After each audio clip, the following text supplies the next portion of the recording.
ठीक है, तो हम ज़्यादा टाइम वेस्ट नहीं करते हैं, स्टार्ट करते हैं। बेसिकली हम जो स्टडी करेंगे वो फिलहाल हम ज़ोहो सीआरएम की स्टडी करेंगे, लेकिन ज़ोहो सीआरएम को स्टार्ट करने से पहले हमें ये पढ़ना पड़ेगा कि ज़ोहो क्या है और ज़ोहो किस स्ट्रैटेजी पे काम करता है, क्यों ज़ोहो आया है और इसके कॉम्पिटिटर क्या क्या है।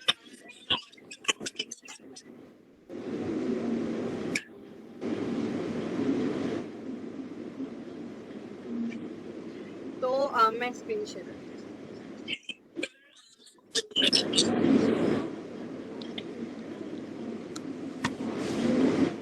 स्क्रीन विजिबल है?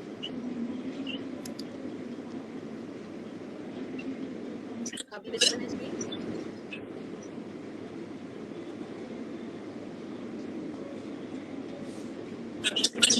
अभी शो हो रही है?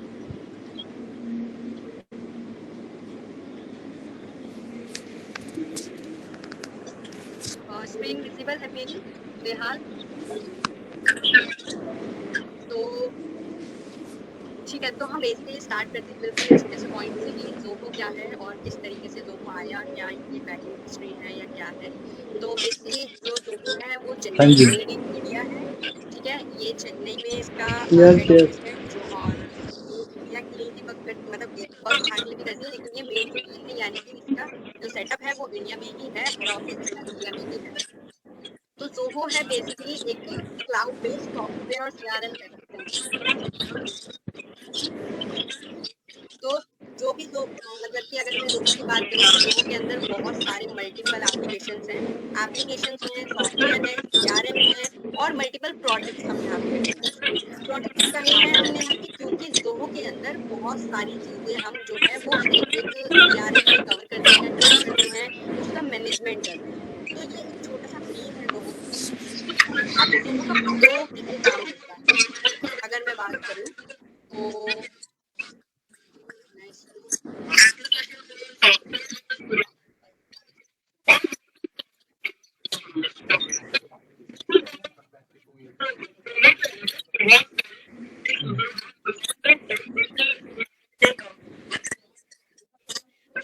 मैं पेन खोल लिया है। यहाँ पे हमको पहले पेन करना है, तो ये हो गया मेरा ज़ोहो। थोड़ा हैंड राइटिंग तो लग जाना बस अंडरस्टैंडिंग के लिए। तो ये मेरा एक ज़ोहो है। अब ज़ोहो का जो वर्किंग मैनेजमेंट है वो कैसे चलता है, मतलब कि ज़ोहो काम कैसे करता है। ज़ोहो एक, मैं कह सकती हूँ ज़ोहो एक बड़ी ऑर्गेनाइजेशन है। अब ज़ोहो क्या करता है, नीचे पार्ट में डिवाइड करता है। डिवाइड क्या करता है, अब ज़ोहो डायरेक्ट तो कस्टमर बनाता नहीं है, अब उसने यहाँ पे क्या किया है, पार्टनर्स बना दिए, ये हमारे पार्टनर्स हैं। तो ज़ोहो कहता है कि आप हमारे पास आओ, एज अ पार्टनर रजिस्टर्ड करो, और जो भी आप हमें कस्टमर लाके दोगे और जो भी हमारे कस्टमर होंगे जो ज़ोहो यूज करेंगे, वो उनके हर एक यूजर पे मैं आपको एक कमीशन दूंगा, मतलब कि या एक परसेंटेज दूंगा या एक कमीशन दूंगा। मतलब अगर मैं लोकल लैंग्वेज की बात करूँ तो कमीशन ही हुआ वो, लेकिन ज़ोहो ने एक फिक्स डिसाइड कर रखा है कि अगर आपने मुझे 100 यूजर दिए, यानी कि एक पार्टनर अगर इसको ज़ोहो को कोई भी अमाउंट एक देता है, मतलब काउंट देता है अगर यूजर का, तो वो काउंट का जो भी परसेंटेज निकलता है वो इस पार्टनर को मिलता है, प्लस जो उसने डेवलपमेंट करी है उसकी, उसका भी पैसा मिलता है कस्टमर से उसको, यूजर का भी वो बीच में लेता है मैनेजमेंट का, प्लस जोहो जो उसको दे रहा है पर यूजर की जो भी परसेंटेज वो भी उसको मिलता है। मतलब कि जोहो मेरे ख्याल से 30% पर यूजर का लेता है, बाकी सारा पार्टनर का ही होता है इसमें। अब पार्टनर के नीचे आते हैं कस्टमर्स जो जोहो यूज करते हैं। ठीक है, ये हो गया कस्टमर्स। तो अब हैरारकी ऐसे चल रही है, जो ये वाला यूजर है यानी कि ये जो हमारे कस्टमर्स हैं, ये डायरेक्टली हमारे जोहो पे नहीं जा सकते। अगर उनको जोहो के पास जाना है तो उनको पहले पार्टनर के पास जाना पड़ेगा, उसके बाद जोहो पे जाना पड़ेगा। तो जो हमें जॉब देते हैं वो होते हैं ये पार्टनर्स। अभी यहाँ तक क्लियर हुआ? कोई डाउट कहीं पे हैरारकी में? ठीक है, मैं एक बार फिर से क्लियर करती हूँ। जोहो एक हमारी एक ग्रुप ऑफ ऑर्गेनाइजेशन है। वो क्या करती है, डायरेक्ट कस्टमर से डील नहीं करती है, वो पार्टनर से डील करती है। एक होता है हमारा बी टू बी, एक होता है बी टू सी। तो यहाँ पे जो जोहो है वो बी टू बी डिस्कशन करती है, बी टू सी नहीं करती है। इसीलिए जब हम किसी भी कस्टमर को जोहो सजेशन देते हैं कि आप जोहो लो, तो सबसे पहला हमारे पास जो बेनिफिट होता है वो ये होता है कि आपका डेटा सिक्योर रहेगा, क्योंकि वो बी टू सी नहीं है, वो बी टू बी है। और डायरेक्ट कस्टमर कोई जोहो के पास जाके उसका डेटा ले नहीं सकता है, क्योंकि हर एक पार्टनर की अपनी यूनिक आईडी होती है और उसी आईडी से उसका कस्टमर चलता है। आप डायरेक्ट ज़ोहो के कस्टमर सपोर्ट पे जाके सीधे से आप एज अ यूजर और एक सब्सक्रिप्शन बाय करके यूजर ले सकते हैं, लेकिन जब बात डेवलपमेंट की आएगी तो आपको किसी पार्टनर के पास ही जाना पड़ेगा। अगर आप वो क्वेरी लेके डायरेक्ट ज़ोहो के पास जाते हो तो ज़ोहो आपको क्या कहेगा, मतलब कि ज़ोहो के जो प्रीमियम पार्टनर होते हैं वो क्वेरी पार्टनर को उठा के दे देगा कि ये एक कस्टमर आया है, आप इसको हैंडल करो। तो वो बाय डायरेक्शनली वो वापस से पार्टनर के पास जा रहा है।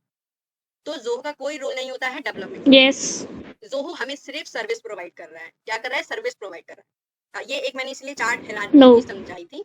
अब हमें जो जॉब देते हैं वो होते हैं पार्टनर्स, लेकिन हम जो सर्टिफिकेशन लेते हैं वो लेते हैं हम ज़ोहो से। तो अगर मैं जैसे मैंने अब सब डेवलपमेंट सीख ली, सीखने के बाद एक सेकंड,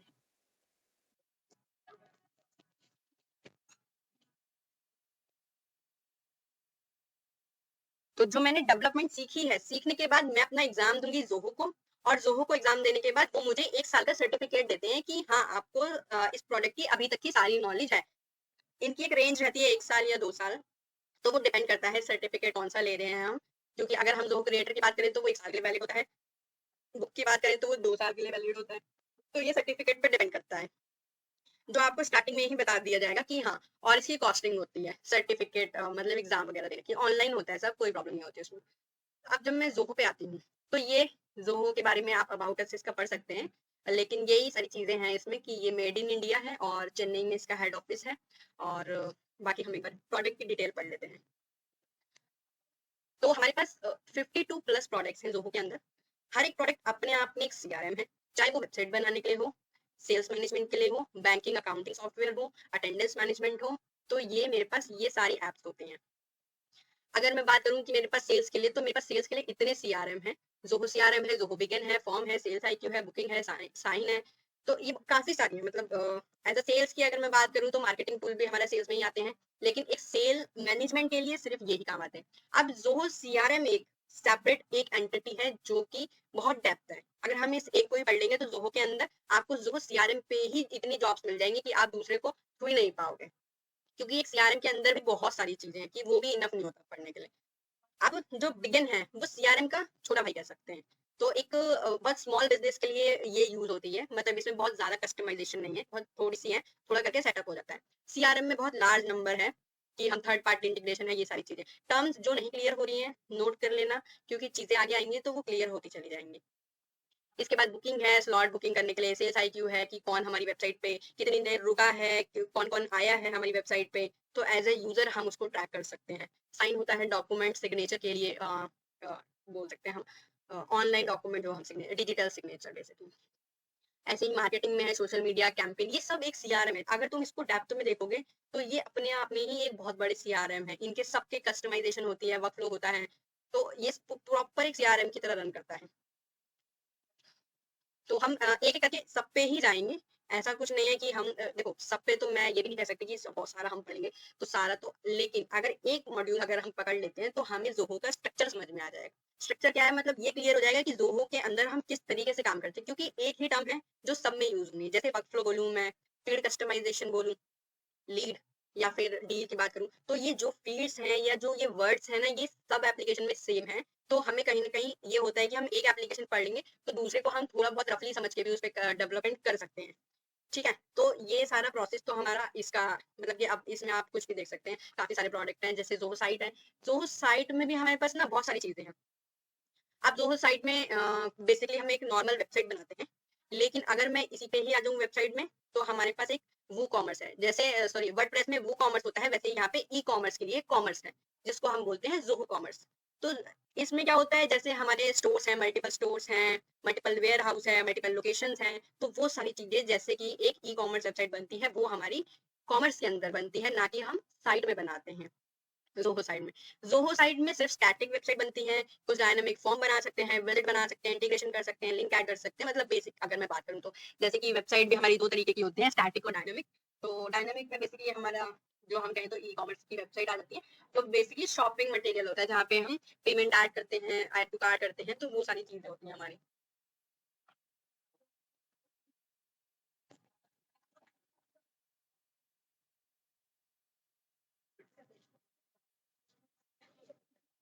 तो ये बेसिकली हमारा वेबसाइट की अगर मैं बात करूँ तो वेबसाइट का ही पार्ट रहता है। यहाँ पे मेंशन भी है ऑनलाइन स्टोर स्ट्रेंथ, रिटेल और कॉमर्स ऑपरेशन सेल्स बेटर के लिए हम लोग यूज करते हैं।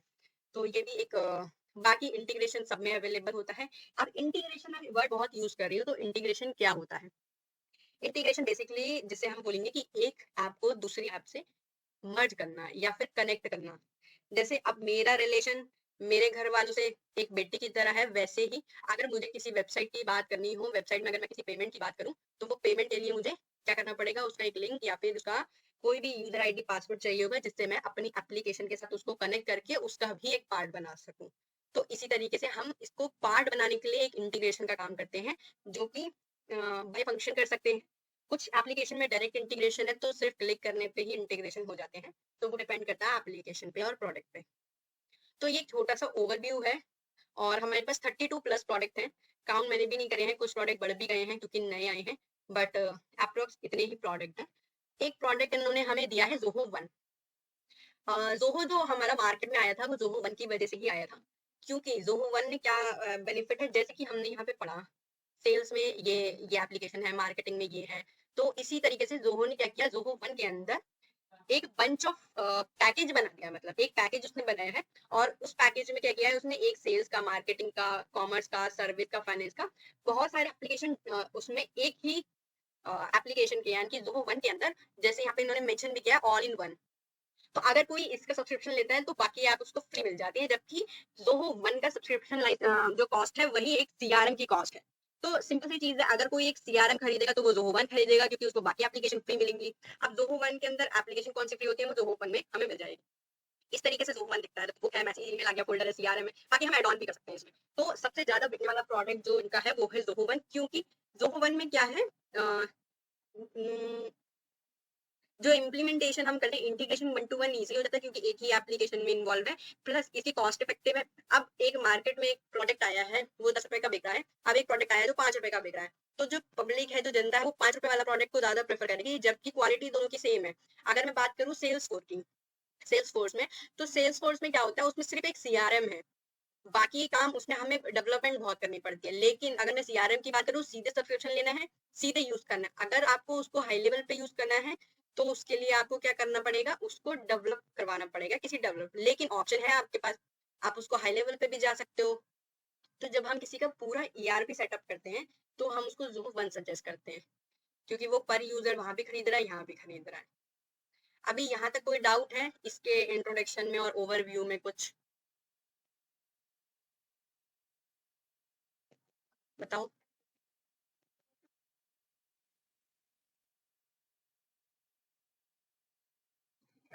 हम्म। हाँ हाँ। ज़ोहो वन यूज होता है एक ईआरपी सेटअप करने के लिए। ईआरपी का सेटअप मतलब क्या होता है, जैसे मेरी एक कंपनी है, अब मेरी कंपनी में मुझे सेल्स वाले एम्प्लॉय के लिए भी चाहिए कि भाई मैं उसकी सेल्स ट्रैक कर सकूं, तो मैं ज़ोहो सीआरएम लेती हूँ। ठीक है, फिर आता है कि अब मेरे ऑफिस में जो एम्प्लॉय आ रही है उनकी अटेंडेंस कैसे मेंटेन हो, तो वो भी सीआरएम के, वो भी ज़ोहो वन के अंदर ही आता है। अगर मैं ज़ोहो वन के बाहर जाती हूँ, अगर मतलब मैंने ज़ोहो वन नहीं खरीदा, तो मुझे क्या करना पड़ेगा, मुझे ज़ोहो पीपल का सेटअप लेना पड़ेगा, और जो सीआरएम का भी सेटअप लेना पड़ेगा। उसके बाद फिर मुझे एचआरएमएस भी लेना पड़ेगा, फिर मैं सोशल मीडिया चलाऊंगी तो मुझे मार्केटिंग भी लेना पड़ेगा। तो अब ऐसे ऐसे करके मेरा क्या होगा, अब ईआरपी सेटअप करने का मतलब तो ये है ना कि मैं पूरा ऑर्गेनाइजेशन को एक लेवल पे लेके आ रही हूँ, सिस्टमेटिकली बना रही हूँ। इसीलिए मेरे को अलग अलग बाय करने से बेटर है कि मैं जोहो वन बाय करूँ। अब जोहो वन के अंदर क्या है, जोहो वन के अंदर मुझे, ज़ोहो वन के अंदर मुझे क्या-क्या मिल जाता है, ज़ोहो वन के अंदर मुझे सीआरएम भी मिल जाएगा, मुझे मार्केटिंग टूल भी मिल जाएँगे, मुझे फाइनेंस के लिए भी मिल जाएगा, मुझे एचआर टूल भी मिल जाएगा, अटेंडेंस के लिए मुझे people check in check out, recruiter hiring के लिए मिल जाएगा, एक्सपेंस मेंटेन करना है तो मुझे, मैं एक्सपेंस मेंटेन कर सकती हूँ, जैसे सेल्स जो भी एक्सपेंस करते हैं, पेरोल भी मैं जनरेट कर सकती हूँ, और ये सब चीज़ें मुझे एक ही एप्लीकेशन में एक ही प्राइसिंग पे मिल जाएगी। और वो कॉस्टिंग मेरी सीआरएम की होगी, मतलब कि वो कॉस्टिंग कम होगी अगर मैं सारी एप्लीकेशन को बाय करती हूँ या सब्सक्राइब करती हूँ, तो इसकी कॉस्टिंग क्या होगी, ज्यादा होगी। अगर मैं जोहो वन ले लेती हूँ, तो मेरे को तो कम पैसे में इतनी सारी एप्लीकेशन यूज करने के लिए मिल जाएंगी ना। तो ये बेनिफिट है मेरा जोहो वन यूज करने के लिए। अब जब हम ऑर्गेनाइजेशन सेटअप करते हैं, तो सबसे पहली चीज तो हमें एक हायरिंग के लिए रिक्रूटर चाहिए होता है, जो हम पोस्ट करें और लोग उस पर अप्लाई करें, जैसे नौकरी पे हम अप्लाई करते हैं, तो सिस्टम में आता है, तभी एचआर कॉल करती है ना, तो वो सिस्टम एक ऐसा है रिक्रूटर। अब रिक्रूटर में कैंडिडेट आ गया, ऑनबोर्डिंग का प्रोसेस, हमारा ऑनबोर्डिंग का प्रोसेस भी इसी के अंदर होगा रिक्रूटर में। जैसे ही ऑनबोर्ड होता है वो एम्प्लॉय आ जाता है पीपल में। पीपल में आने के बाद वो क्या करेगा, अपनी उसको सारी डिटेल दिखेगी, वो चेक इन करेगा, चेकआउट करेगा, उसकी मंथली पे स्लिप जनरेट होगी, यानी कि अटेंडेंस जनरेट होगी। अटेंडेंस के बाद उसको पेरोल के अंदर उसको मंथ एंड में जैसे कि हमें एक पे स्लिप मिलती है ना, सैलरी स्लिप, वो यहाँ से हम ऑटोमेटिकली अपनी डाउनलोड कर सकते हैं। तो आप देखो ये चीज, ये 3 एप्लीकेशन का जो काम था वो हमारा ज़ोहो वन के अंदर फ्री में हमें मिल गया। तो हम क्यों क्यों ज़ोहो वन ना यूज करें? अब एक ऑर्गेनाइजेशन के लिए तो ये इंपॉर्टेंट चीज है, नीडेड है। तो इसलिए हमें वो ज़ोहो वन में अच्छा लगा, तो हमने क्लाइंट को वो प्रेफर किया। अब ऐसे ही चलो, ये तो मेरा एक एम्प्लॉय मैनेजमेंट का पार्ट हो गया, ठीक है। अब मैं बात करती हूँ सीआरएम की। तो सीआरएम के अंदर मेरा क्या होता है, मैं सेल्स मैनेजर की, मेरी लीड आ रही है, कैसे आ रही है, कहाँ गई, क्या फॉलोअप है उसका, क्या मीटिंग है, क्या उसकी बुकिंग है, कहाँ तक वो लीड पहुंची, कहाँ पे वो लीड फेल हो रही है, कितना मेरा मंथ का रेवेन्यू है, क्या है, वो सब मैं सेल्स से करूंगी। अब मुझे कैंपेन चलानी है मार्केट, मतलब कि बिजनेस लाने के लिए, तो मैं वो कैंपेन से कर सकती हूँ, मार्केटिंग यूज कर सकती हूँ। इसके बाद वेबसाइट भी मैं बना सकती हूँ, क्योंकि वेबसाइट का ऑप्शन है, तो अगर मुझे सिंगल पेज की वेबसाइट देनी है तो मैं वो भी दे सकती हूँ। अब मैंने वेबसाइट दी है, मुझे सपोर्ट देना है। जैसे कि अब वो कंपनी किसी भी चीज का काम करती है, तो एट द एंड क्या होता है कि सपोर्ट होता है ना, कि अब जैसे मैंने प्रिंट आउट खरीदा एक, अब प्रिंट आउट मेरा नहीं वर्क कर रहा है, तो मैंने उसके सपोर्ट पे कॉल लगाया, हाँ जी मेरा प्रिंट आउट में ये प्रॉब्लम आ रही है, आप चेक कर लो। तो ऐसे ही एक एस्केलेशन टिकट हम डेस्क पे जनरेट कर देते हैं, फिर उनका जो भी सपोर्ट पे मेंबर बैठा होता है, फिर वो उसको फॉलो अप लेता है, फिर उसकी वो क्वेरी रिजॉल्व करके इस टिकट को क्लोज करता है। तो ये भी एक टाइप का सीआरएम है, जिसपे तुमने सुना होगा बीपीओ में जो सिस्टम यूज करते हैं, बस ये वही सिस्टम है। हमको ऑर्गेनाइज करना होता है ऑर्गेनाइजेशन की नीड के अकॉर्डिंग, तो हमें वो डेवलप करना पड़ता है, हमें उनके अकॉर्डिंगली टर्म के रीनेम करने पड़ते हैं, थोड़ी डेवलपमेंट मेल वगैरह का सेटअप करना पड़ता है, जो टेम्पलेट बन के जाती है वो सब सेटअप करनी पड़ती है। ऑटो जनरेशन टेम्पलेट हम सेटअप करते हैं कि कोई भी आया, सपोज किसी ने, तो हम ऑटो जनरेट देंगे, जैसे किसी ने टिकट रेस करी कि हम एज सुन एज पॉसिबल हम आपका इशू रिजॉल्व करेंगे, जो भी हाँ ऑर्गेनाइजेशन का कंटेंट रहता होगा, तो मतलब उस तरीके से हमें करना पड़ता है। तो बेसिकली ये खुद में बहुत बड़ा एप्लीकेशन है। अगर मैं इसी की ही बात करूँ तो ऐसे ही बहुत सारी एप्लीकेशन है, अब हम हर एक पे जाएंगे तो वो बहुत डेप्थ है। तो ज़ोहो वन के अंदर हमें ये सब मिला। अब अकाउंटिंग सिस्टम मिल गया हमें ज़ोहो वन के अंदर। अब मंथली तो वो चेक करेंगे ना कि कितना इनवॉइस गया है, कितना मेरा अकाउंटिंग रही है, कितने बैंक से कितने एक्सपेंस बने हैं। तो ये सारी चीजें हमारी अकाउंटिंग में भी आ जाती है। तो जब मुझे ज़ोहो वन में इतना सब कुछ मिल रहा है, तो मैं क्यों नहीं ज़ोहो वन खरीदूंगी? एज अ यूजर अगर मैं सोचूं तो एक सिंगल लाइसेंस में मुझे सब कुछ मिल रहा है। तो ये है ज़ोहो वन की और अदर ऐप। इसी वजह से ज़ोहो का सबसे ज्यादा बिकने वाला प्रोडक्ट ज़ोहो वन है, और हम भी कस्टमर को ज़ोहो वन ही सजेस्ट करते हैं। क्लियर है? मैम कोई डाउट हेलो मैम, वो वैसे बेसिकली जो किसी हो और को? कोई डाउट? वन किस लिए यूज होता है वैसे? अब हम बढ़ते हैं आगे। ये तो हमारा बेसिकली प्रोडक्ट की डिस्कशन हो गई। आप प्रोडक्ट को आप डेप्थ में खुद भी इसको रिव्यू कर सकते हो, हर एक को भी ट्राई नाउ करोगे तो आपको ये नेक्स्ट पेज पे ले जाएगा हाँ जी। और उस एप्लीकेशन का पूरा ओवरव्यू दे देगा आपको। ट्राई नाउ करके एप्लीकेशन एक्सेस कर सकते हो, 15 दिन का ट्रायल मिलता है। और स्टार्ट बिल्डिंग में आपको एप्लीकेशन ही मिल जाएगा। ट्राई तो आप नॉर्मल यूट्यूब पे इसकी इंट्रोडक्शन वीडियो भी है तो वो भी मिल जाएगी। इंट्रोडक्शन से ज़्यादा यूट्यूब पे अवेलेबल नहीं है, बट हाँ कुछ कंटेंट तो मिल ही जाएगा कि आपको ये समझ में आ जाएगा कि ये एप्लीकेशन किस लिए बन रही है। तो ये जितना जो भी आपको इसके लिए डेप्थ में जाना हो तो आप यूज कर सकते हो। ये यूआरएल मैं शेयर कर दूंगी, नहीं तो ज़ोहो के प्रोडक्ट पेज मिल जाएगा वेबसाइट पे। ये हमारी ज़ोहो की साइट है। अच्छा, ज़ोहो आउट ऑफ इंडिया इसका डोमेन का जो एक्सटेंशन है वो बदल जाता है। इंडिया में IN यूज होता है और यूएस में .com यूज होता है। मोस्टली ये 2 यूज होते हैं, बाकी हर जगह के लिए मतलब इंडिया के लिए सिर्फ IN है, बाकी सबके लिए .com है। तो जब भी हम कोई भी एप्लीकेशन को बिल्ड करते हैं या इंडिया में वो सब्सक्राइब किया हुआ होगा तो वो IN होगा। ये मैं इसीलिए बता रही हूँ और ये बात बार बार बताऊंगी, क्योंकि जब हम कोई फंक्शन लिखते हैं या फिर मैं कोई API कॉल कराती हूँ तो उसमें यही प्रॉब्लम आती है कि मैम वो यूआरएल नहीं चल रहा है। और वो यूआरएल ना चलने का रीजन यही होता है कि आप जो टेंडर डॉक्यूमेंट में जो यूआरएल का लिंक है वो .com में है, लेकिन हम इंडिया के हैं और सब्सक्रिप्शन अगर इंडिया का है तो वहाँ पे .com की जगह .in आ जाता है। तो ये हमेशा याद रखना कि डोमेन का इम्पैक्ट हमारे फंक्शंस में पड़ता है। तो आज हम अभी हम इंट्रोडक्शन ही करेंगे आज सारा, और बाकी में हम सीआरएम का भी थोड़ा सा ओवरव्यू लेंगे, जो सीआरएम कैसा दिखता है क्या है। तो ये हमारी पूरी साइट है, ये हमारे ओनर है और जो ज़ोहो टेक केयर करते हैं सारी। अगर आपने ज़ोहॉलिक भी देखा होगा या इवेंट भी अगर इनके देखे होंगे तो ये ही उसमें आते हैं, सारी चीजें यही करते हैं। इनका नाम सिद्धार्थ सर है और बाकी सब तो मिल जाएगा। बहुत जेन्युइन आदमी है, मतलब कि ज्यादा मुमाया से नहीं है, मतलब ठीक है। इनका जो एजेंडा है वो यही है कि जो इंडिया के लोग हैं वो पढ़ें और जो बाहर के लोग जैसे कि यहाँ से पैसा लेके मतलब कि यहाँ से पैसा लेके बाहर कर रहे हैं काम, तो वो ये चाहते हैं कि इंडिया में हमारा पैसा आए, इसीलिए उन्होंने ये मेड इन इंडिया बनाया था कि जो भी पैसा आएगा वो हमारे इंडिया के लोगों को मिलेगा। इसीलिए मोस्टली जो भी डेवलपर्स हैं इसके इंडिया के ही हैं। वैसे तो ज़्यादा डेवलपर है नहीं, लेकिन डिमांड बहुत ज़्यादा है, बाहर बहुत ज़्यादा डिमांड है, इसलिए इजीली वर्क फ्रॉम होम भी मिल जाता है और आपकी वैल्यू भी होती है, तो इसीलिए मुझे अच्छा लगता है ज़ोहो। बाकी तो इसमें एआई टूल भी हैं, जिया वगैरह काफ़ी सारे हैं। ये एवरी ईयर एक इवेंट होता है। इस बार 26 सितंबर को इवेंट है, सितंबर ये बैंगलोर में, तो हर साल होता है, हर बार ये लोग आते हैं, एक इवेंट जनरेट कराते हैं सब जगह। तो अब हम बढ़ते हैं सीआरएम की तरफ। तो ये रहा हमारा सीआरएम। मेरे पास इसका लॉगिन, कोई लॉगिन कर लेते हैं।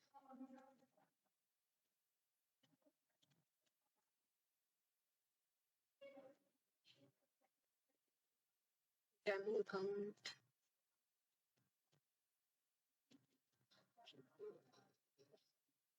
मैं फिलहाल एक ट्रायल अकाउंट कर लेती हूँ लॉगिन। डेमो अकाउंट, अच्छा लॉगिन के लिए मैं बता देती हूँ, सिंपली जीमेल से भी लॉगिन कर सकते हो। मैं डेमो अकाउंट के क्रेडेंशियल शेयर कर दूंगी जिन लोगों के पास नहीं है, ताकि तुम क्योंकि जब हम ट्रायल अकाउंट की बात करते हैं तो ट्रायल अकाउंट में हमारे पास सब चीजें नहीं होती हैं। ट्रायल अकाउंट में बहुत लिमिटेड होती है चीजें, डेवलपमेंट के लिए वो इनफ नहीं होती हैं। इसलिए मैं एक जो पार्टनर्स के अकाउंट, पार्टनर को कुछ अकाउंट्स मिलते हैं, वो मेरे भी नहीं है, मैं किसी और पार्टनर से ही शेयर करूंगी। तो भी केयरफुल, मतलब कि जो भी उस पर काम करोगे तो थोड़ा देख के करना। बाकी ट्राई के लिए हिट एंड ट्राई करते रहो, कोई प्रॉब्लम नहीं है। अच्छा न्यू लॉगिन अगर करना हो तो कैसे करेंगे? सिंपली यहाँ पे गूगल का सिग्नेचर है, फेसबुक से, लिंक्डइन से, किसी भी सोशल मीडिया से कर सकते हो। फिलहाल हम गूगल से कर लेते हैं।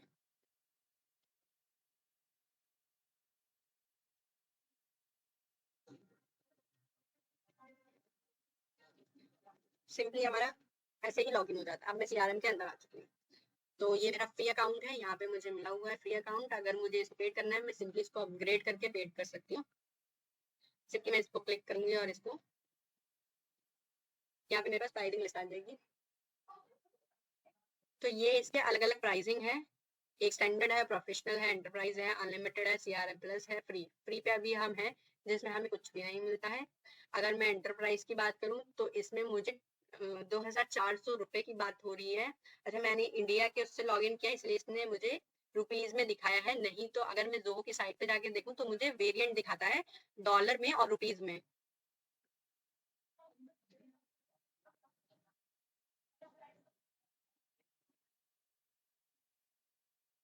फिर मैं बात करूंगी स्टैंडर्ड में 800 रुपए में है, जिसमें 800 रुपए पर यूजर है पर मंथ, बिलिंग एनुअली।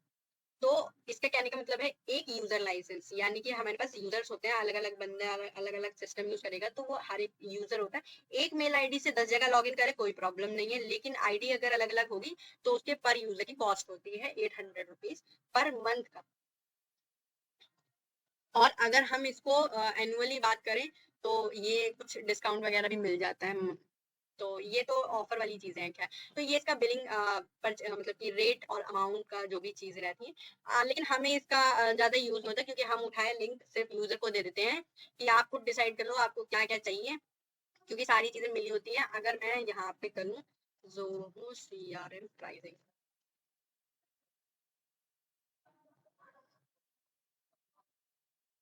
तो ये मेरे पास कंपैरिजन आ गया है। ये मंथली और ईयरली हम दोनों चेंज कर सकते हैं कि मंथली अगर मुझे चाहिए तो मंथली यहाँ पे रेट चेंज हो जाएगा, ईयरली का रेट हाँ जी कम मैम। हो जाएगा। अगर मैं एक चीज को मंथली लेती हूँ तो 1300 रुपए पड़ता है स्टैंडर्ड, और अगर मैं इसी को ईयरली कर दूंगी तो ये मेरे को 800 रुपए पड़ जाता है। तो ये क्या है, नहीं इसमें नहीं मैम, आ गया डिस्काउंट कम समझ हो अब तो। जाते हैं, क्योंकि अगर आप ईयरली लेते हो तो उनकी बेनिफिट है और मिलती ये सारी चीजें मिलती हैं हमें। तो ये इनकम होती है, यही जो हमें काम करना होता है। बेसिक मॉड्यूल हो गए, फोरकास्टिंग है, मल्टीपल एड सोर्सिंग, ये सारी चीजें मिलती हैं। फिर हमें प्रोफेशन, पहले हमारा स्टैंडर्ड में ब्लूप्रिंट था, लेकिन अब इन लोगों ने हटा के प्रोफेशनल में कर दिया, क्योंकि बहुत से लोग ब्लूप्रिंट से काम करके स्टैंडर्ड को यूज कर लेते थे, इसलिए इन्होंने इस प्लान में से हटा के प्रोफेशनल में कर दिया। क्योंकि अब हर कोई ब्लूप्रिंट यूज करता है। टर्म समझ में आएंगी आगे जो मैं बोल रही हूँ, लेकिन मतलब अभी फिलहाल के लिए टर्म ही याद कर लो, एक्सप्लेनेशन आ जाएगी, क्लियर हो जाएगी। तो ये चारों में कंपैरिजन इन्होंने प्राइसिंग में दिखा दिया है, किसमें क्या क्या मिलेगा, किसमें क्या क्या नहीं है। तो सेम है, अगर मैं सीआरएम के अंदर जाती हूँ मुझे सेम उसमें मुझे अलग अलग प्राइसिंग मिल रही है, तो मैं कैसे भी जाके दे सकती हूँ। अब इन्होंने यहाँ पे 1300 पर मंथ 2 मंथ कर दिया है, 800 रुपये एनुअली। एनुअली अगर मैं यूज करती हूँ तो पर यूजर एनुअली 800 रुपये पड़ेगा। तो ये सिर्फ प्राइसिंग का, इससे हमें कोई मतलब नहीं होता, लेकिन फिर भी अगर कस्टमर आपसे पूछ ले तो आप क्या कहोगे, इसलिए ये तुम्हें भी पता होना बहुत जरूरी है। सीआरएम पे आते हैं। सीआरएम हमारा कुछ इस तरीके से दिखता है। बेसिकली सीआरएम का जो काम है वो सेल मैनेजमेंट का काम है। सेल्स, हम लीड को ही ट्रैक करते हैं कि हमारी लीड क्या काम कर रही है, कहाँ तक है, क्या फॉलोअप है, सारी चीजें। वही चीजें हम यहाँ इसको मॉडिफाई करते हैं, डेवलपमेंट करते हैं इसका। तो सीआरएम का ओवरव्यू ही आज हम आधा ही ओवरव्यू लेंगे सीआरएम का, बाकी डीपली हम कल से शुरू करेंगे सीआरएम को। तो सीआरएम के अंदर बेसिकली हम लीड ट्रैक करेंगे, मीटिंग ट्रैक करेंगे और टास्क हम देखेंगे। बाकी शेड्यूलर वगैरह हम यूज करेंगे, कॉल है कोई, कैंपिंग वगैरह, तो वो सारी चीजें ट्रैक करेंगे। अब देखो ये फ्री ट्रायल अकाउंट है, इसमें हमें कुछ भी नहीं दिया है इन्होंने। देखो यहाँ पे कुछ भी नहीं है। अगर मैं बात करूँ तो अब मैं यही अगर पेड वर्जन पे जाती हूँ तो मुझे बहुत सी चीजें मिल जाती हैं। है लॉगिन के पास, देख लेते हैं लॉगिन होगा तो।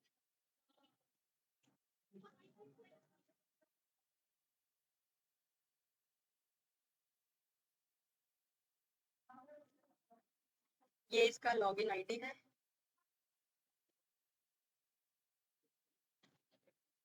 पासवर्ड नहीं है, इसका पासवर्ड नहीं है अभी मेरे पास, मुझे निकालना पड़ेगा, मैं इसका पासवर्ड शेयर कर दूंगी। अब अगर मैं पेड वाले की बात करूँ ना, तो पेड वाले कुछ ऐसे होते हैं।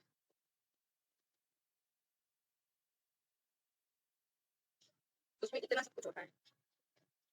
और अगर मैं डेमो में बात करूँ, ट्रायल में तो हमें कुछ भी नहीं मिलता है। होम है, रिपोर्ट्स है, डैशबोर्ड है, कैंपेन, ये तो चलो इंटीग्रेट किया है, बुकिंग भी इंटीग्रेट किया हुआ है हमने, थर्ड पार्टी इंटीग्रेशन है। और प्रोडक्ट होते हैं हमारे पास, कोटेशन बनाने के लिए कोर्स होते हैं, डील होता है। तो ये सब कुछ हमारे पास होता है जब हम प्रोफेशनल या पेड पे आते हैं। अभी हम पेड में नहीं है, इसीलिए इन्होंने हमें दिया है कुछ भी नहीं, सिर्फ ये है हमारे पास और इनसे कुछ होगा नहीं। इसलिए मैंने डेमो अकाउंट शेयर की कर दूंगी मैं भी। तो डेमो अकाउंट से ये होगा कि आपको जो चीजें ट्रायल में कम है वो आपको उसमें मिल जाएंगी, लेकिन एक एडवांस लेवल पे नहीं मिलेंगी। लेकिन हाँ, बहुत सी चीजें आपको वहाँ पे मिल जाएंगी सीखने के लिए। तो ये इसका इंटरफेस है सीआरएम का, जिसमें हमारे पास लीड होता है, कॉन्टेक्ट होता है, अकाउंट होता है, टास्क है, प्रोजेक्ट है। इस तरीके से डेटा दिखाई देता है यहाँ पे। ये कुछ डमी डेटा इन्होंने मुझे एंटर करके दिया हुआ है, क्योंकि अभी हमने लॉगिन किया है। तो ये उसी के लिए कुछ डमी डेटा उन्होंने दिया है, सिस्टम ही होता है। फिर लीड है, कॉन्टेक्ट्स हैं जितने भी हैं हमारे पास।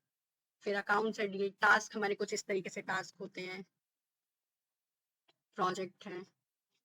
ये इंटीग्रेट करना होता है थर्ड पार्टी से, मतलब थर्ड पार्टी से जोहो प्रोजेक्ट से प्रोजेक्ट ऐड कर सकते हो। इसमें साफ साफ लिखा है, integrate Zoho project to create associate project in Zoho CRM. इससे हम ट्रैक कर सकते हैं delivery track, basically delivery track करते हैं। फिर कोई कॉल्स वगैरह है, आईवीआर लोग कनेक्ट करते हैं, जैसे देखा होगा जो बीपीओ होते हैं, बीपीओ में जो लोग हेडफोन लगा के कॉलिंग करते हैं, तो वो यहीं से ही कॉलिंग करते हैं। अब सपोज अगर यहाँ पे कोई नंबर होगा तो मैं डायरेक्ट उसको डायल कर सकती हूँ। अगर मैं उसको आईवीआर से कनेक्ट करती हूँ तो वो डायरेक्ट कॉल कनेक्ट हो जाएगी और मैं सिस्टम से ही कॉल ले सकती हूँ। तो ये सेटअप पूरा होता है सीआरएम के अंदर। तो अगर हमारे पास कोई आईवीआर है तो हम इंटीग्रेट कर सकते हैं उसको। जो लोग यूज करते हैं अपनी सेल्स टीम के लिए, वो उन लोगों के लिए हम लोग देते हैं इंटीग्रेट करके, क्योंकि उन लोगों के पास आईवीआर होता है तो हम इंटीग्रेट कर देते हैं उसको। तो ये सारी चीजें इसमें है। क्रिएट कॉल हम यहाँ से कर सकते हैं। सपोज कोई सीनियर पर्सन है जो आपका डेटा देता है कॉलिंग के लिए या जिस भी चीज के लिए, तो वो यहाँ से कॉल लॉग शेड्यूल कर सकता है। जैसे आपने वीडियो में देखा है ना, आपकी कॉल पे कॉल डायरेक्टली आती रहती है। तो अगर शेड्यूलर चलते हैं उस पर, तो बार बार कॉल, जो भी यूजर वहां पे क्या होता है, शेड्यूलर लगाया होता है। यानी कि जो भी आईवीआर सिस्टम, यानी कि हेडफोन या जो भी कॉल, अगर वो ऑफ पे है तो सबसे पहले उसको कॉल डिलीवर हो जाए और वो तुरंत कॉल पिक कर ले।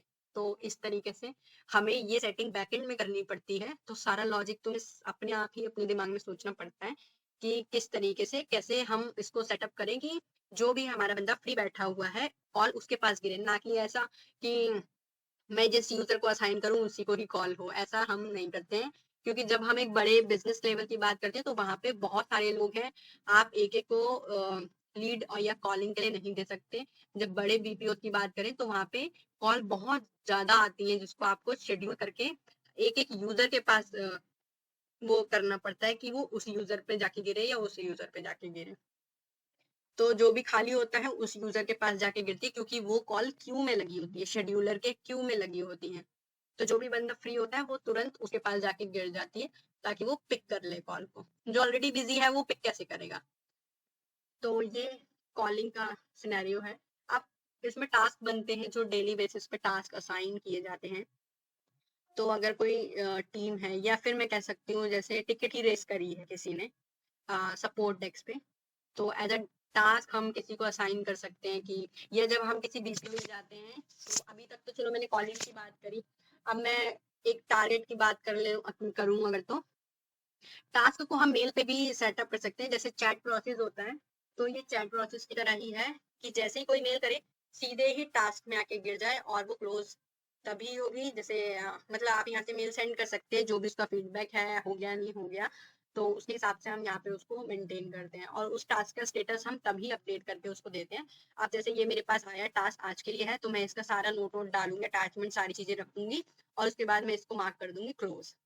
तो मार्क एज कंप्लीट, क्यों ये कंप्लीट हो गया, इसका मेरे को फॉलो अप लेना है या जो भी लेना है वो मैं यहाँ पे लिख सकती हूँ, और मैं यहाँ से मेल सेंड कर सकती हूँ इसी बंदे को। जो भी मुझे भेजना है या मुझे कोई टेम्पलेट लगानी है, तो मैं कोई टेम्पलेट भी यहाँ पे सेलेक्ट कर सकती हूँ। अभी कोई टेम्पलेट सेटअप नहीं है तो वो नहीं लेगा। तो इस तरीके से ये काम करता है, ये चैट प्रोसेस कह सकते हो, और कॉल में आईवीआर जो बीपीओ में चलता है। दोनों का कॉन्सेप्ट आप खुद सोचो कि एक पूरी इतनी बड़ी बड़ी कंपनी इन दो मॉड्यूल पे टिकी हुई है, जो हम यहाँ पे जो एक सीआरएम के अंदर दो मॉड्यूल का काम कर रही है, और कोई कंपनी है जो इसी पे ही पूरा काम कर रही है। तो खुद सोचो सीआरएम कितना बड़ा होगा कि जो एक मतलब एक बीपीओ दो मॉड्यूल पे चल रहा है, तो सीआरएम के अंदर तो बहुत सारे मॉड्यूल है।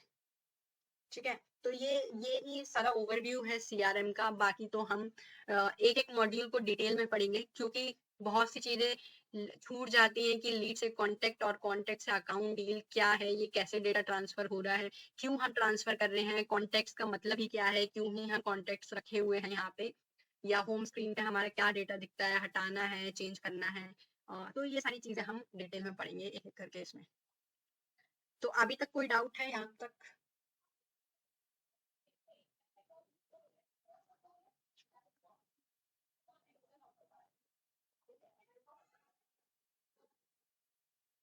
कुछ क्लियर हुआ थोड़ा बहुत भी? मैं ज्यादा एक्सपेक्ट नहीं कर रही हूँ, लेकिन जो भी क्लियर हुआ। Yes. और जो पॉइंट नहीं क्लियर हो, वैसे मैंने वीडियो रिकॉर्ड की है, मैं दे दूंगी, लेकिन जो पॉइंट नहीं क्लियर हो वीडियो से भी तो नोट कर लेना, क्योंकि अगर एक छोटी भी से भी चीज छूटेगी तो फिर वो छूटती चली जाएगी, और उसकी वजह से फिर आगे बहुत प्रॉब्लम होगी। तो मुझे एक मुझे कल एक होमवर्क जरूर करके आना, कि एक तो जोबो का बैकग्राउंड देखना, जो मैंने अभी नहीं बताया अबाउट अस। तो अबाउट अस एक बार पढ़ के आना, क्योंकि मैंने सिर्फ मोटे मोटे पॉइंट्स बताए हैं, डेप्थ आपको पढ़नी है, पढ़ के समझ के फिर मुझे कल एक्सप्लेन करना कि अबाउट अस में क्या है। चलो लोकेशन तो मैंने बताई दी, क्या बैकग्राउंड रहा है और अभी क्या स्टेटस है, ऐसा कुछ। तो जो भी तुम पढ़ के आओगे, मतलब कुछ ऐसा पढ़ के आना जो मुझे नहीं पता हो और मुझे समझाना, इस तरीके से पढ़ के आना। तो ये होमवर्क जरूर नोट कर लो सारी में, क्योंकि मैं सबका सुनूंगी, क्योंकि लास्ट टाइम भी मैं काफी चीजें स्किप कर चुकी हूँ, तो वो पॉइंट मैं अब स्किप नहीं करूंगी। तो अपना होमवर्क करके आना, हर एक पॉइंट, हर एक नोट्स लिख के, और नोट्स बनाते रहना हर एक चीज के। क्लियर है?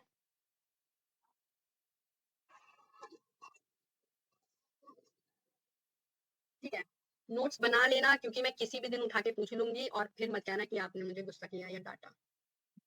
ठीक है, तुम्हें जो भी समझ में आता है तुम वो नोट कर लो। ठीक है, मीटिंग कॉल के टाइम पे नहीं कर सकते, रिकॉर्डिंग से नोट कर लो। नोट करने के बाद ताकि या दोबारा देख लो, क्योंकि मैं बेसिक चीजें बार बार नहीं पढ़ा सकती। ये छोटी छोटी सी चीजें हैं जो बार बार रिपीट होती हैं, फिर यही चीजें मिस होती हैं, क्योंकि जब तुम सारा कुछ कवर कर लोगे, डेवलपमेंट कवर कर लोगे, एट दी एंड आओगे तुम भी इंट्रोडक्शन पे आओगे, क्योंकि तुम फिर बैठोगे क्लाइंट को समझाने के लिए। अभी मैं तुम्हें ये चीजें समझा रही हूँ, तुम यही बेनिफिट उठा के क्लाइंट को समझाओगे आगे, क्योंकि आज चलो क्लाइंट की बात ही नहीं, जब तुम इंटरव्यू देने जाओगे तब भी समझाओगे।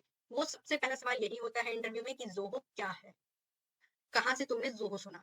ये दो क्वेश्चन, ठीक है, मैं इंटरव्यू के भी क्वेश्चन रिकॉल करती रहूंगी। ठीक है, तो क्वेश्चन नोट कर लेना, व्हाट इज जोहो, और कहाँ से तुमने जोहो के बारे में सुना है, ताकि तुम क्वेश्चंस को लेके भी प्रिपेयर हो, क्योंकि मैं भी यही क्वेश्चंस पूछती हूँ, और आगे भी यही, आगे मुझे भी मतलब इतना आइडिया है कि मतलब लगभग यही क्वेश्चंस होते हैं, थोड़ा बहुत घुमा फिरा के होंगे, लेकिन होंगे यही क्वेश्चन। तो कवर करके चलना ये सारी चीजें, और आंसर्स इसके निकाल लेना। फिर मुझे बताना, तो फिर उसके बाद हम नेक्स्ट डे पे सेम क्वेश्चंस के आंसर पे डिस्कशन करेंगे कि उसके क्या आंसर्स हैं। पहले तुम लोग लेके आना कि तुम्हारे आंसर्स क्या होंगे, उसके बिहाफ पे हम फिर करेक्ट आंसर्स पे डिस्कशन करेंगे। ठीक है।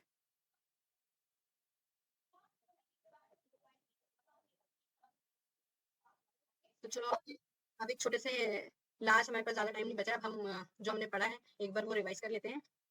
चलो स्वाति, तुमसे शुरू कर लेते हैं। ये बताओ जोहो की लोकेशन क्या है।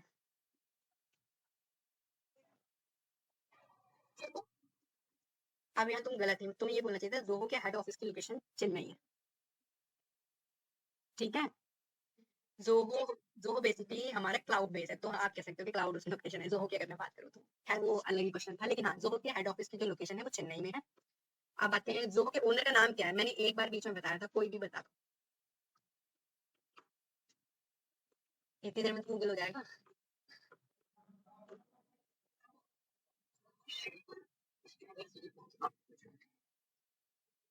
कोई और। हाँ हाँ, सुन लिया मैंने। अच्छा। हम्म। श्रीधर बैम्बू करके है, जहाँ से तुमने देखा पूरा पूरा नाम पढ़ा। तो अच्छा, जोहो में भी मतलब इनके ओनर में भी कुछ चीजें हैं जो इन्हें नहीं बताई, वो तुम्हें पढ़नी है। इनके दो ओनर हैं, जोहो के दो ओनर हैं, दोनों भाई। ठीक है। और सीईओ की पोजीशन पे है हमारे श्रीधर बाबू सर। और जो अदर इनके भाई हैं उनका तुम्हें पढ़ के आना है।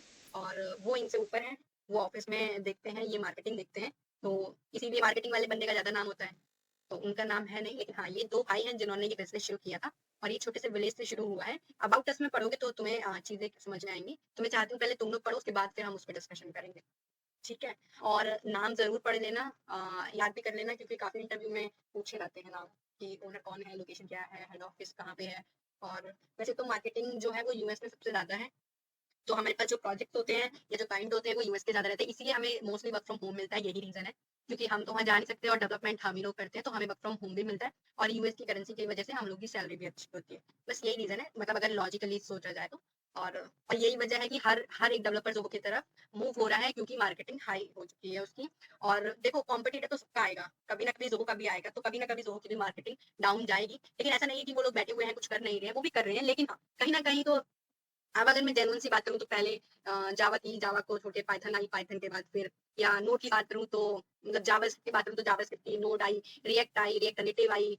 फिर मतलब अब क्या होता है, हर किसी है तो लैंग्वेज तो वही है। बैकएंड में तो जावा ही चल रही है, सी प्लस प्लस सी ही चल रही है। क्या होता है, उसका अपडेट वर्जन आता है और उसको रिप्लेस कर देता है। वैसे ही अब अगर जोहो है तो कहीं ना कहीं उसका भी कभी ना कभी रिप्लेसमेंट आएगी। जब एआई जैसी चीज ने तो इतने सब चीजों को रिप्लेस कर दिया, तो बी प्रिपेयर, जल्दी जल्दी से चीजें सीख के उसको इम्प्लीमेंट करो, ताकि जब तक वो चेंज हो तब तक हम कमा लें इससे। तो इतना बहुत है आज के लिए, बाकी देखते हैं कल। टाइमिंग एक बार हम देख लेते हैं, 8:30 आई थिंक ठीक रहेगी, या जो भी टाइमिंग बैठती है। एक दो दिन क्लास लेके देखते हैं कौन सी टाइमिंग ठीक बैठ रही है, तो उसी टाइमिंग पे कंटिन्यू कर लेते हैं। ठीक है।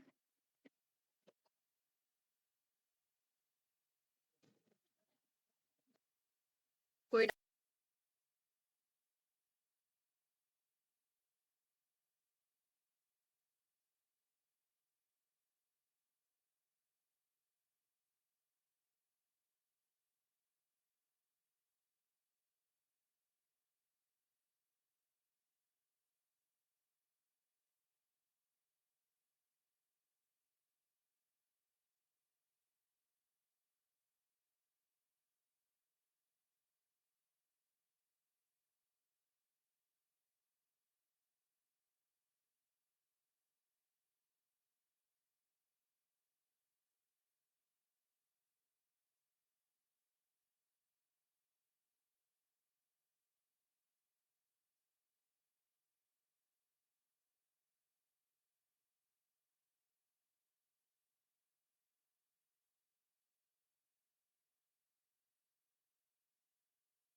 Yes ma'am.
हाँ जी मैम।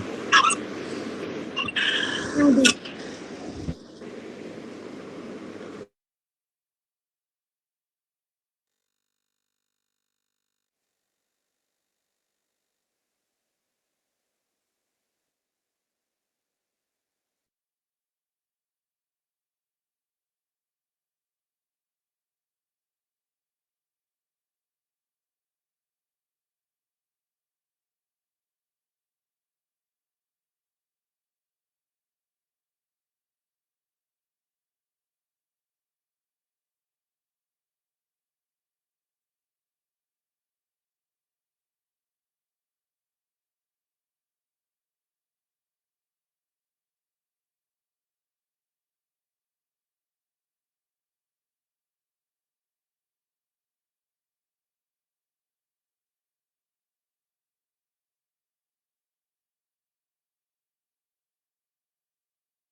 ओके।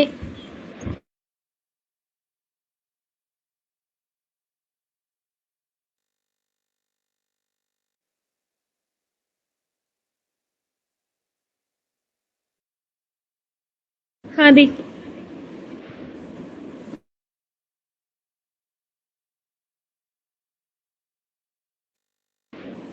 चेन्नई।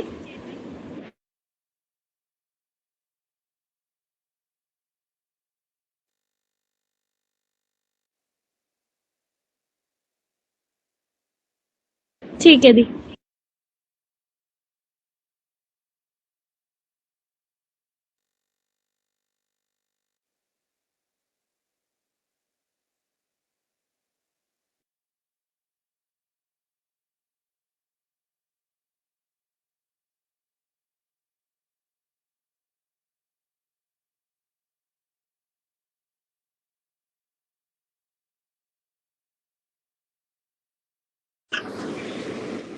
श्रीकर श्रीधर से के नाम से था मैम कुछ।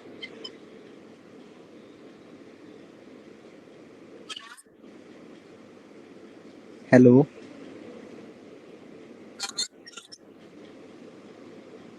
श्रीधर है मैम।